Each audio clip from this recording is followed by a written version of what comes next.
All right, you all. It's good. All right, welcome everyone back to the deadline room here at DIS. Daytona International Speedway is proud to be the first track this year to take part in the King's Hat tribute as we celebrate the Petty family's 75 years of racing. For those of you who weren't able to make it outside to see the unveil, the first of 28 one-of-a-kind, life-size art installations that feature the likeness of Richard Petty's famous cowboy hat titled The King's Hat is now available for a photo moment for fans here at DIS. The King's Hat is a 6-foot-tall, 1,000-pound fiberglass and concrete statue that will become a permanent display across the NASCAR circuit. We are joined on stage here tonight by two people who probably really don't need any introduction. But first, we have former NASCAR Cup Series driver and current NBC Sports racing analyst Kyle Petty, and 7-time NASCAR Cup Series champion and NASCAR Hall of Famer, the King, Richard Petty. We're going to start with the King. King, your career and family's longevity in racing is truly remarkable. What does this milestone 75 years mean to you? Means I'm old.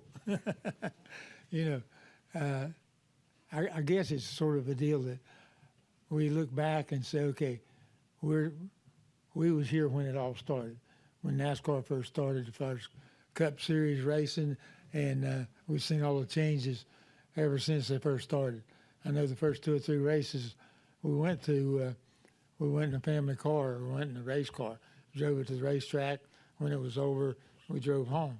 That's how much things have changed, and we've seen all those changes over the years, and we've done it from the family standpoint. My dad started the thing. I come along, Kyle come along, Adam come along, and my brother, you know, he was there. Dale Inman, cousin. It's been a family affair, and the deal was I was the one that was out front. They, from a standpoint that all I did was drive the race car. Some worked on it some, but it's all the people that we had around us that made it work. So I've never done anything by myself.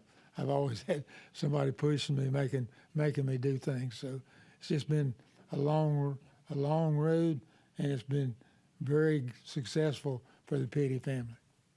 What were you feeling when you saw that first King's Hat unveiled out there? I didn't know. She said, what did it make you feel like when you saw the hat? Made me get the big head, okay, because the hat's pretty big. But you know, I think it's really a neat deal from the standpoint that it'll be at all the tracks. Fans, Petty fans, other fans, all NASCAR fans can get the picture took with it, and you know, it just, from my standpoint, it just continues to hook me up that much more with NASCAR.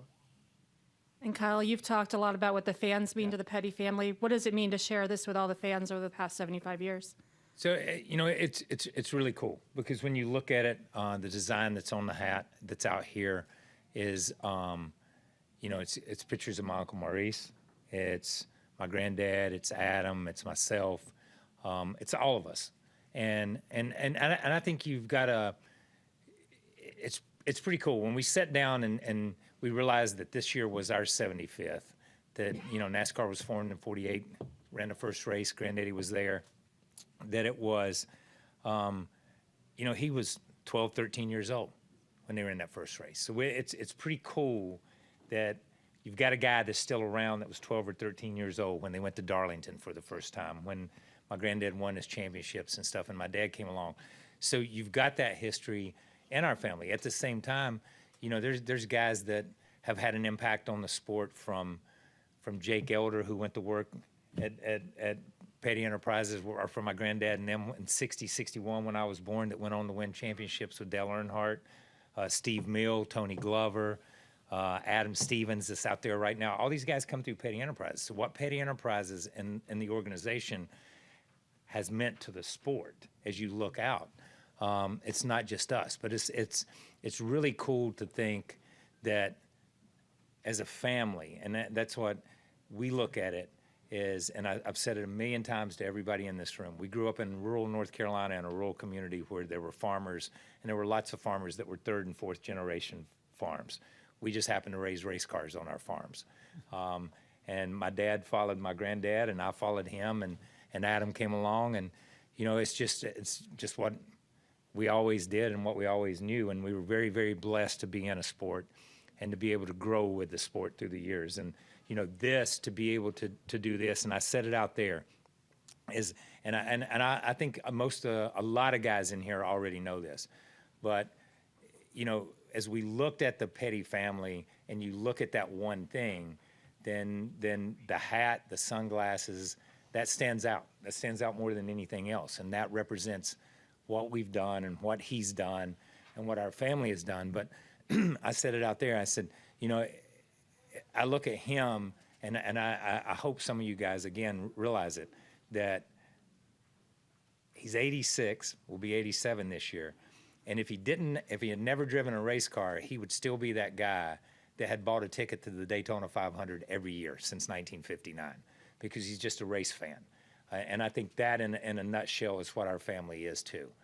We've just always been race fans. So you can put yourself in that position to say, man, what a great sport and what a great thing to be in. And we're fortunate and very blessed to be here for this many years. Absolutely. Well, we'll open up to questions. Please raise your hand. We'll get a wireless microphone to you. We'll start here with Bruce and Jacob and then work our way across the room.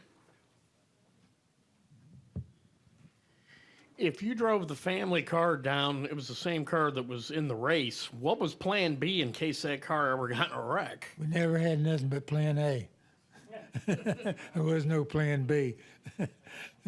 And also, how many times in your career did you were convertibles mixed in with the regular cars? And just what was that like? Because that had to be fairly intimidating to be out there in a convertible. What happened in I turned 21 in July of 58 and I wanted to start driving. So, but they didn't want two cars in the same race because we couldn't make the same money, okay? And he said, you go run the convertibles and I'll run the hardtops. And then there was a few races that we ran together. And then even in 59, there was a bunch of two race deals, convertibles and hardtops. In fact, the first race at Daytona had convertibles and hardtops. And so that kind of ended the convertibles, especially on the big tracks. But, nobody really realized that. I guess they did realize it, but didn't think that much about it. Of course, hardtops run like 12, 14 mile an hour faster than the convertibles did. So, but anyhow, after 59, then I started doing the Cup stuff.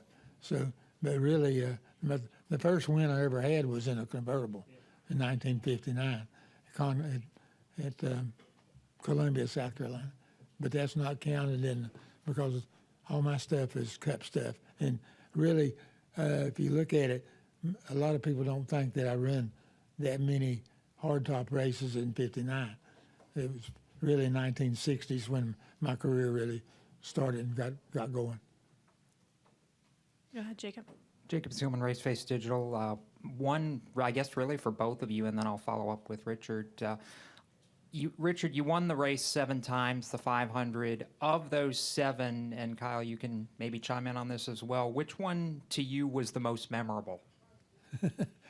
The ones I lost, okay? Like 67, 76 with Pearson, that thing really sticks. And I guess I probably remembered as much about that race the fans do as all the 7 that I won. And probably out of the 7 races that we won, we probably should have won maybe 4 of them. 3 of them, somebody else had trouble and stuff. But on the other hand, there's probably 3 or 4 we should have won, but we had trouble. So we was lucky enough to run enough races over a period of time to be able to kind of even that out. Yeah, for me, watching his wins, then 79 is the one that stands out. And I think we had, there were moments, if we go back to, and we'll go back to 61 when my granddad wrecked here. And a lot of people forget that he went over the wall in turns 1 during the first race, and then my granddad went over the wall in the second race. But basically, my dad and my Uncle Maurice and those guys went back to Level Cross, North Carolina, busted, broke, out of business. And that was it, because they had no cars, they had nothing. And my granddad was down here in the hospital, and my grandmother was living in a motel, waiting for my grandfather. So 79 was the same kind of thing in a little bit different way, because come off a really bad year in 78, and a lot of people don't remember until you see the photo, but it didn't have STP all over that car. Had Southern Pride Car Wash down the side of it. Had STP on it, and it was painted red and blue, but it was not a true STP car to win that race. And the way that race won, and the way it was, we had fewer people working at the race shop because we'd cut our budget. Steve Mill, Richie Bars, put that Oldsmobile body on there, and we did it. And it's one of the first cars I was fortunate enough to be able to work on and help them build. So I took a lot of pride in working on your dad's car and it coming and winning the Daytona 500, no matter how it won. But if you go back to it, I think that race, in a lot of ways, epitomized what Petty Enterprise was, and that they never gave up. You just kept digging. When the sponsor money wasn't exactly what it should be, when the car wasn't the fastest car, you ran every lap until it was over, because it's not over until they throw the checkered flag. And that day was a huge day for our family and for our business. And real quickly, Richard, what's it mean just to see the tribute scheme on Jimmy's car this week as he tries to get back in the 500? I think that's a big deal. It's a Petty blue car, and I think I won a couple of races with a Petty blue car down here, so we're looking forward to seeing what's it. But just a tribute back to legacy is bringing in what legacy is. Just a name. If it's got to have a legacy, it's got to have something behind it. So they decided to sort of bring some of our past back to legacy, which I thought they should have done before. We're going to go to Mark, and then Dan, then Ben and Stephen. Mark Garrow, PRN. Kyle, you grow up and it's the family deal to race. So you're a little kid, you're kind of watching this as you grow. When did you begin to realize it was a bigger deal than you understood to begin with, and your dad was a bigger deal than you first understood? Yeah, and you know what? Probably older. I've joked about it, but I was serious. I was in elementary school before I realized everybody's dad didn't have a race car, because pretty much everybody I knew, their dad had a race car. You know, that's kind of the way it was. But I don't think I realized until, and I remember we went to Greenville Pickens and took Dennis MacArthur with me, friend of mine, and he was just blown away with the race cars. And Jabe Thomas let me wax his race car. Richard Petty wouldn't let me touch his race car, but Jabe Thomas let me wax his race car and hang out with him. But the thing was, then you realize that your friends thought your dad was a pretty cool deal and a pretty big deal. And I think it was not that I ever realized it, but it's that the way people acted towards him, and the way people acted in restaurants, and you would walk in. I mean, you know, we just grew up where when you'd sit down in a restaurant to eat, 80% of the people would be staring at you. And you're always like, what, I got some on my teeth? What's up? You know? And they were so polite, because they would wait until he got through eating, and then they would come over and ask for an autograph. But it was just, and I know that sounds weird, but it was your normal. You know what I mean? So I think it just kind of evolved into that, where you realized that what he did was a little bit different, and what we did as a family was a little bit different. We're going to go to Dan, and then Ben. Hi, Richard. You mentioned how nice it is that Jimmy's going to pay tribute to you on the car. I'm wondering how you feel now at Legacy. Last year when you were here, you seemed a little hurt over how things were going with the team and with Jimmy. How's the relationship changed, if at all, over the past year? Remember, every question that's asked, you don't have to answer. What's the question? Did you hear him? He said last year he thought you were a little uneasy with where Legacy was. Are you okay with it now? Well, I'm a little bit better, especially once they painted the car blue. Okay. The blue color hides a lot, bud. No, I guess basically everything was so new when we had the conference here last year. You mean?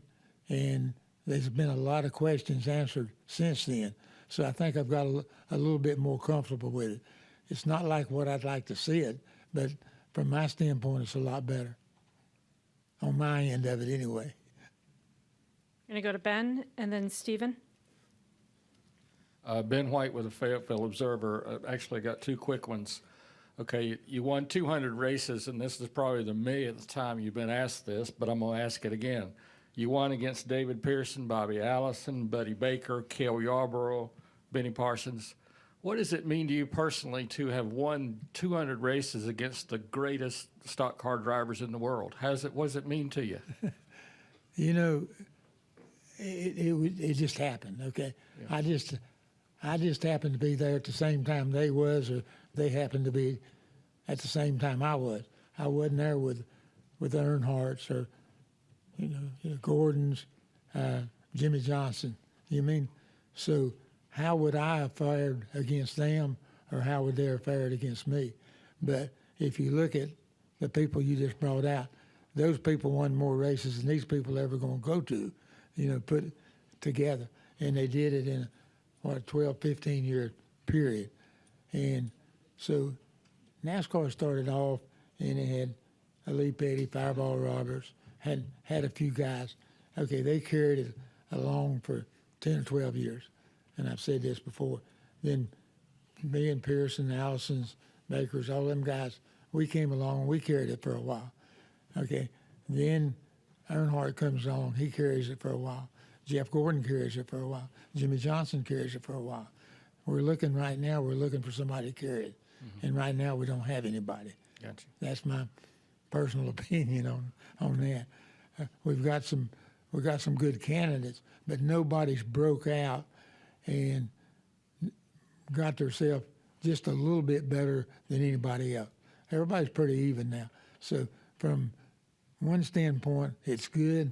From another standpoint, it's always good to have a fox out in front for the hounds to all run for. Gotcha. Okay, second question real quick. 1979, everybody's asked Donnie and Cale before he passed away, what went through their mind when they're at the bottom of turn 3 after they crashed, but nobody's really asked you what went through your mind when you looked up and said, holy cow, they're at the bottom of turn 3. So what went through your mind in 79 when suddenly you're in the lead and you're going to win the Daytona 500? Well, I had to worry about Darrell, okay, yeah. Because Darrell and myself and Fort was a little behind. We was running for third place. And all of a sudden I get to the third corner and I'm running for first place. But I didn't run any harder for first place than I would for third place. And it just happened that we was in the right place at the right time under the right circumstances. But I don't think I didn't think about winning the race as much as I thought about beating Darrell. I had to be the first of that crowd. And so happens that it was number 1 instead of number 3. We're going to go to Stephen and Steve. Stephen Toronto, CBS Sports. I'll pose this question to both of you because, Kyle, you mentioned at the beginning, you referenced Randleman. And when I got the opportunity to visit Randleman years ago, I could really get a sense of how much Petty Enterprises and the Petty family in general contributed to and built up the community. Can you talk a bit about how the rise of Petty Enterprises and all that your family has done in the community built up the community from what it was to what it is now? You know, Randleman was a mill town. The city itself is a mill town, and the surrounding area is farm community, and it still is today, and to a large degree. The mills have gone away, as they have in a lot of southern towns, but it's still community, and I think that's the deal. And I've said it a million times: is there's what he did and what our family did put the name Randleman on the map in a lot of ways, because it's just a crossroads. It's just a small town, but at the same time, it's that place that we go back to, that he goes back to, and you've heard me say it, where he's Richard, not Richard Petty, he's Richard, and I'm Kyle, and that was Lee, and that was Elizabeth, and that was Maurice, and that was Adam. That's just your name. Nobody referred to you as your double name, as your last name, you know. And you walk out through there and they scream Richard Petty, you know what I mean? Or they scream your name, but they just call you by your first name because you went to school with them, and they went to school. He went to school with their parents. I went to school with the kids. So that's part of it. And I don't think we ever looked at it. We were just part of the community, and I think the community looked at us the same way. I don't think they ever looked at us. They thought we were weird because we had race cars, because they did other stuff. But it's not that you didn't fit in, because that's where you always went home to. You know, we've said it a million times. You travel all over the world and all over the country, but there's no place like going back to Randolph County and Randleman, North Carolina, because that's where you're from, and that's where you're always going to be from. And when it's all over with, that's where they're gonna put us in the ground at. Because that's who we are, and I think that's the thing that for us, and as we talked out there with the fans and stuff, that's the community we live in. This was the community we worked in, with all those guys in the garage area, with all the NASCAR officials, with all you guys in the press, that was always here. That was the community. We just went from level cross to inside a fenced-in area, inside a racetrack somewhere in Martinsville, Virginia, or Daytona Beach, Florida, or Bristol, Tennessee, and then you went back to your regular community. So I don't think he ever looked at it, or we ever looked at it, that we just grew up in that community. That's who we were. That's it. Thank you, guys. We'll go to Steve, and then Mike and Dustin. Steve Schweitzer with the Lasco Press. And maybe you can both comment on this. I came here for the first time in 1973. You parked in the dirt and the grass out front. You walked up to a shack to buy your ticket. You walked through a chain link fence to get inside to climb up the grandstand and take a seat and watch the race. And if you go out front today, obviously, you know, an awful lot has happened here. Do you remember the first time that you came to the track and what your impression, you know, was? Two different generations there. Just curious how that appeared to you. Yeah, the first time we came down here, 1959, we came through the tunnel, had the pickup truck, had a race car on a trailer behind us, and went through the tunnel, and it was just nothing in the infield. I mean, there was a lake out there, but you couldn't see it. But the number 1 and 2 corner looked like a wall, but it looked like it was 2 or 3 miles away. I mean, it was just over impressive, I guess. We'd seen Darlington, but we grew up around Darlington, so Darlington was just a bigger racetrack than what we'd been. We came here, it was just a whole different world. And you got to figure, when you come out of town, you came into a swamp, and there was a racetrack. There was nothing out here. I mean, it's 2-lane road out front, and there was no buildings, none of this stuff that was out here in the day. Like you said, you've seen it grow up. You know what I mean? We've seen it grow up from 1959. And from that standpoint, when Daytona was built, then it opened this whole part of the country up as far as new businesses coming this way, drain the swamp and all that. So it wasn't Trump drained the swamp, it was Francis. They drained this swamp. So, you know, the things that we've seen change since 1959 is more than you've seen, because we were here for the very first race. And, you know, they didn't even have a garage area. We parked out. It rained one night, and we had to come out and get our tools, wipe them all off because everything was wet. But it was better than anything we'd ever seen before. So we took it as being the number 1. And it's just like now, you come down here now and you come back in 10 years, it's going to be so much different, you're not going to recognize it. Yeah, I think for me, you know, they came here in '59. I was born in '60. and started coming here. And if for not many of you, probably none, where they used to be where halfway where the start-finish line is in the infield was a scorer's stand, and that's where they scored. And my grandmother and my mom would score, and it was a four-sided scoreboard. If you've ever seen old pictures of it, it's a four-sided scoreboard where it would go around. And under the four-sided scoreboard was a playground with some swing sets and a sliding board and some stuff. And all the wives would dump the kids under the scoreboard, and that's where we were. And one of them would come down and bring us some sandwiches or get us a Coke, and they'd leave us in there. And as soon as the race was over, they'd come back and gather us up, and we'd go to the car, and then we'd head back to the hotel, and then we'd go home. And I thought it was the coolest place in the world, racetrack with a playground. You know what I mean? Couldn't be anything cooler than that. And it had a beach too, and an ocean. Every racetrack didn't have that. So that was our little world when we didn't know whether it was a big track or a little track or whatever when you're 5, 6, 7 years old. The longer you were around it, then you begin to understand what Daytona was and what Daytona meant to the sport.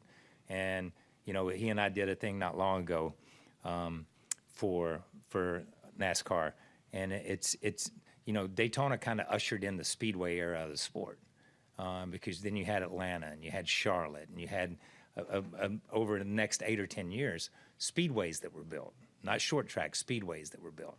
And it was 30 years later before they came back and they started building Texas and Kansas and all that. So it was just a phase in the sport when the sport really took off. So it has changed. It has changed drastically, and it will continue to change. And we had a conversation with Jim today. We were talking to him, and I was in Vegas a couple weeks ago for the week before the Super Bowl, when everybody was at the Coliseum, and I was giving a speech, and I spoke about how NASCAR has always been, and the sport has always been, able to shift and change and be whatever it needed to be at that time, whether it was the 50s, whether it was the 60s, with the manufacturers, whether it was the 70s, when you had the fuel crisis and R.J. Reynolds came into the sport, whether you had the 80s or 90s. And as I'm giving this speech, NASCAR announces, hey, we're going to run this race on Saturday night because it's going to rain on Sunday. And they're willing to shift and willing to move and make the sport whatever it needed to be at that time. And I think that's what, as he speaks about this place, what we see today, you probably won't recognize in 10 or 15 years, because they have done and continue to do, whether it's with this car, with whatever, it just continues to be whatever it needs to be relevant and to be successful. And I think that's a tribute to not only the competitors, but the people in the front office and the fans for sticking with it, and for you guys for still caring about it and writing about it and telling people about it. Go up front to Mike and then to Dustin.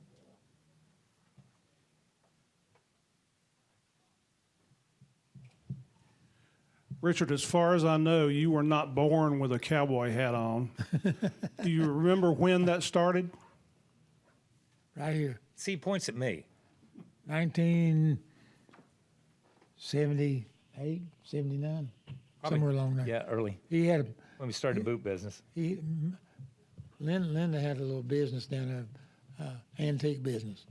Kyle come in one day and said, "I want to start selling boots down here." So she gave him a corner, and it was Kyle Petty Boot Barn, and Charlie One Horse guy come by and trying to get Kyle to start selling hats, and Kyle said I guess he didn't jump on him right quick, and he said, "Well, I'll give you one."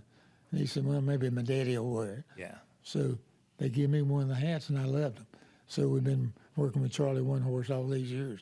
So that's where the hat started. I think I'd wear, from time to time before, I'd wear a cowboy hat, but it was just something you'd pick up. It wasn't nothing special.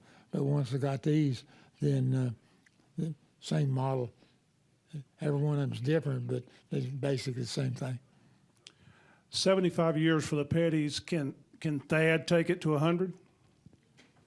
We don't know yet. Okay. He's been back and forth. He's run all kinds of different deals. This is the first year that he's going to be able to run a full circuit with one kind of car. I mean, last year he was in 3 or 4 different cars, in sports cars, modifieds. I mean, and so he's never really settled down in one place. Hopefully this year with the truck deal, then we're going to find out, and he's going to find out if he's a race car driver or whether he's going to have to go to work for a living. Go to Dustin, and then we'll wrap up with Jerry and Deb. Dustin Long, NBC Sports. Richard, for all the talk of all your wins, what did it mean to see your son win races, like here in '79 in the ARCA race and all his other victories? You know, it was probably more enthused about him winning than me, because by the time he came along, I'd won a bunch of races. So it wasn't just a regular deal. It was special to win races, don't get me wrong. But when you got a son coming along and he wins races, then that's really special. And I guess the first Cup race he won was in Richmond, Virginia, and he was running along there 5th or 6th, and Earnhardt and them, they all crashed. He winds up winning the race. And so we got a picture of me in the car. My dad won a race up there, and I'm sitting in the car. Okay, then I come along, I win races. Then I had a son to come along, win at the same racetrack. That made it, even though it was his first Cup race, it was very, very special for us to, all three generations won at the same racetrack.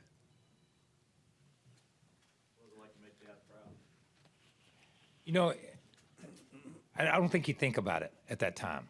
You know, I don't think I thought about it until after Adam come. And it's so funny, you know, I because, you know, I didn't win a lot of races, but I won a few races. And I will be asked a lot, what are the most important races, your biggest wins? And my biggest win was '79 when he won here, because I felt like I had built that car.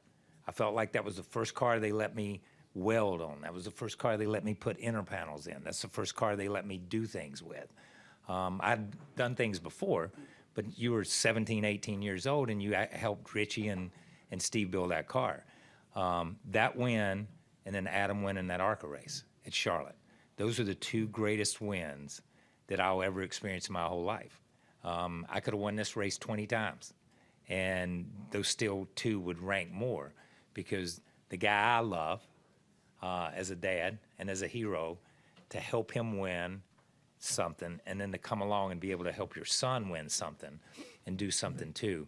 Those are big moments in my life, really big moments. So, you know, I never thought about me until Adam, and I will say that.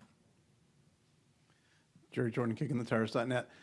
I don't know if you know how many cowboy hats you've ever had or worn. Do you? No, not really. I usually keep 12 or 15 around, you know.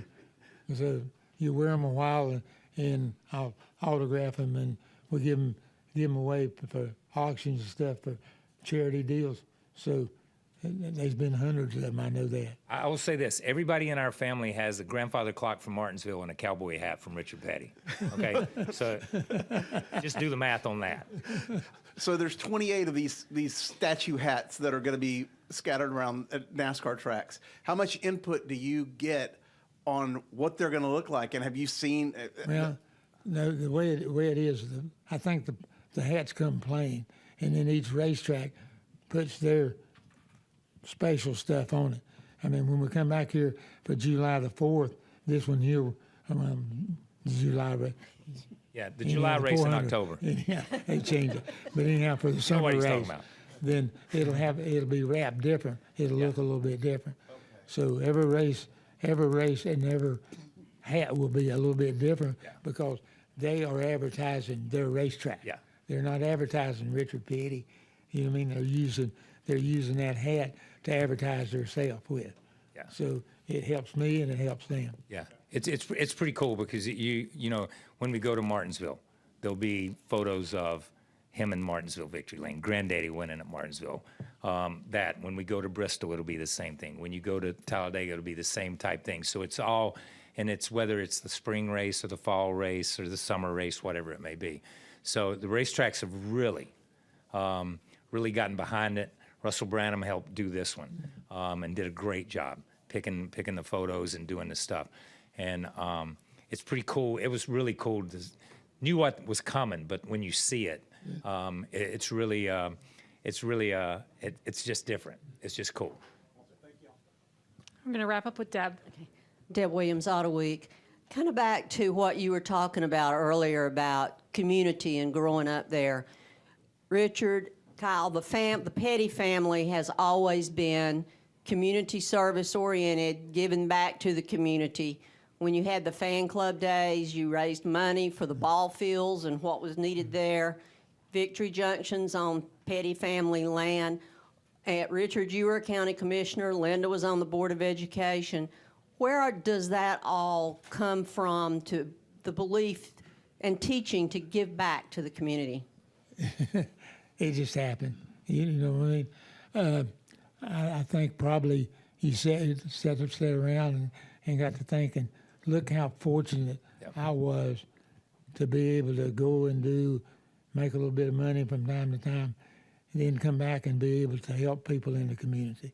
And it was just something that I think probably Linda Gill, my wife, was probably one that pushed us to get started in the thing. And it's just been a family tradition that we're so much fortunate than a lot of people around us. Especially Randolph County is probably the cheapest county in North Carolina. And but it's not only in the county. We try to help a lot of different ways. We got the Petty Foundation. I mean, we do a lot of stuff with Paralyzed Veterans of America. Just whatever comes in front of us. I mean, the hats and stuff we'll give away for a heart foundation, do one for an eye foundation, kidney foundation, whatever. But it's something that we can give and do and help somebody that it just makes you feel good, okay? And, it's one of the deals that I always felt like if I give away enough stuff, somebody will give me some stuff too. And that's the good Lord seen fit for that. Yeah, and honestly, I think, and I said it before, it just comes from the community. It comes from growing up in that community. It comes from, where my dad lives now, there was a gentleman who lived across the road, Mr. Evans. Mr. Evans had the only hay baler in our part of the county. And Mr. Evans would bale everybody's hay. He just came out and baled everybody's hay. Whether it was my Uncle Bottles, any farmer that was around, he just baled your hay. And that's what they did. When a barn burnt down, everybody got together and built a barn. We had go back to the race shop, and he'll tell you, there were countless farmers and guys would bring their plows, would bring their tractors, just up to be worked on, because he couldn't take them anywhere. So we'd weld them up or put them back together and help them do stuff, trade a motor, build a motor for a pickup, whatever it took. But that's the community you grew in. You grew up in. You helped each other. You helped your neighbor. So it's just always been with Grandmother Patty, with my grandmother Owens, my mom's mother, with the churches that we went to, the Methodist church there in Level Cross and then Randleman. It was just being a part of a community because you helped each other. And like I said before, our community just extended to here. And I've said it when we built a camp and when Adam's accident happened. You didn't realize how big your community was until you realized that your community was in this garage area, but it encompassed the fans too. And that community reached out and gave us something. They gave us something back with Victory Junction. They gave these kids something back. So it's just always been a part of who our family was to try to help other people. And when Adam's accident happened, it came back 10 million fold, and continues to this day. So that just feeds that spirit to give more. Well, Kyle and Richard, thanks so much for sharing all of your stories here tonight, and we can't wait to see each of these installations as we travel around the country this year. Thank you. And I know y'all just had us here for a long time because qualifying's not until 8 o'clock and y'all are killing time. But thank you guys. Thank you for having us tonight. I want to thank all y'all people for making the Petty family Yes. part of y'all's business more, but making racing as big as what it is. Yeah, for sure. Without the press, TV, and all that stuff, we'd still be working on them plows, I guess. So thank you guys. Appreciate it. Thank you. You have a good week. All right. Is the blood circulating? I don't know, man. Okay, buddy.